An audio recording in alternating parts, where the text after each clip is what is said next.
किश्तवाड़ के चसोटी गांव में जो बड़ा सानिया हुआ है उसके बाद एक डिमांड कई क्वार्टर्स से उठने लगी है कि इसको एक नेशनल ट्रेजेडी के तौर पर और नेशनल डिजास्टर के तौर पर दिया जाना चाहिए और उसी कंपोनेंट के अंदर वहाँ पे रिहेबिलिटेशन और जो है रिहेबिलिटेशन और रिलीफ दिया जाना चाहिए जो विक्टिम्स हैं उनके लिए।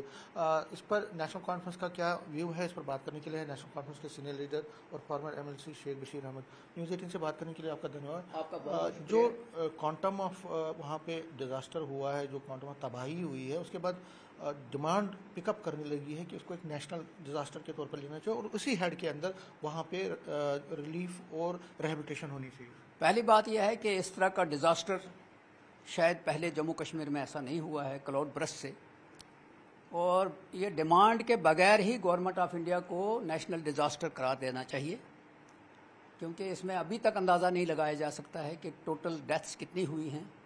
ज़ख्मी हैं, मिसिंग हैं। और इस जगह पे जहाँ ये हादसा हुआ है ये यात्रा थी मछेल की, डिफरेंट जगहों से लोग थे, अभी तलाश जारी है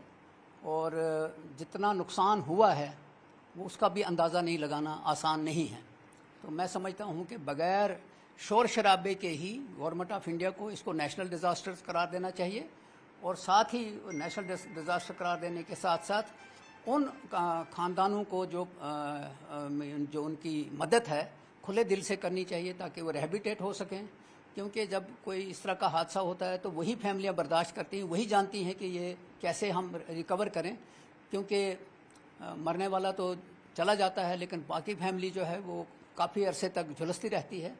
तो गवर्नमेंट ऑफ इंडिया इसमें खुल के सामने आ जाए और पैकेज दे दे और इसको नेशनल डिज़ास्टर के तहत जो रिलीफ मिलना चाहिए वही मिलना चाहिए। उमर साहब ने तो अपनी तरफ से पैकेज अनाउंस किया है जिसमें 2 लाख रुपया एक डेथ को है, लेकिन क्वांटम ऑफ जो डिज़ास्टर है, क्वांटम ऑफ तबाही जो है बहुत ज़्यादा है। तो सेंट्रल गवर्नमेंट को क्या लगता है आपको कि और ज़्यादा मदद? मुझे लगता है कि उमर साहब ने भी वहाँ बात की है, उन्होंने होम मिनिस्टर ने बात की है उमर साहब के साथ, प्राइम मिनिस्टर ने बात की है, और इसमें प्रेसिडेंट ऑफ इंडिया ने भी इसको क्या नाम है बड़ा सीरियसली लिया है। तो इस पर सियासत तो नहीं मैं करूँगा, मैं समझता हूँ कि ये एक सानिया है, इसका यही इलाज है कि जो फैमिलीज़ हैं उनको खुले दिल से मदद की जाए ताकि वो रिहेबिलिटेट हो सकें, और जो ज़ख्मी हुए हैं उनका इलाज भी गवर्नमेंट अपने बलबूते पे करे। और कुछ चीज़ें जो हैं वो वापस नहीं आती हैं, जो चले गए वो बेचारे वापस नहीं आएंगे, लेकिन जिन फैमिलियों के वो परिजन हैं वो लंबे अरसे तक इसको बर्दाश्त नहीं कर पाएंगे, और मैं समझता हूँ कि उनकी मदद करना बहुत ज़रूरी है। एक और डिमांड आ रही है कि जैसे अमरनाथ यात्रा है, जैसे वैष्णो देवी यात्रा, उसकी तरह से इसमें एक कंट्रोल्ड तरीके से ये चलना चाहिए, रजिस्ट्रेशन होना चाहिए, पर्ची सिस्टम होना चाहिए। बुनियादी तौर पे हर जगह पे जहाँ भी यात्रा होती है, चाहे वो अमरनाथ हो चाहे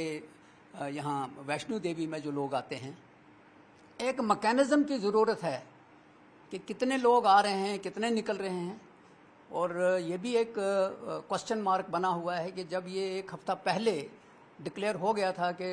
क्लाउड बर्स्ट हो सकता है तो यात्रा को रोका भी जा सकता था। उमर साहब ने भी इस बात की है, लेकिन अब चूँकि वह हादसा हो गया है, आने वाले वक्त में जब भी कहीं यात्रा हो या इस तरह मजहबी तौर पे जो लोग जाते हैं आस्था के साथ, तो उनका बाज़ाब्ता तौर पे रिकॉर्ड बनना चाहिए हर डिस्ट्रिक्ट के अंदर, ताकि अगर कोई हादसा हो जाता है तो उनको ट्रेस करने में आसानी हो। न्यूज़ 18 से बात करेंगे। Thank you. कैमरामैन चांद के साथ में समीर भट्ट, न्यूज़ 18 जम्मू।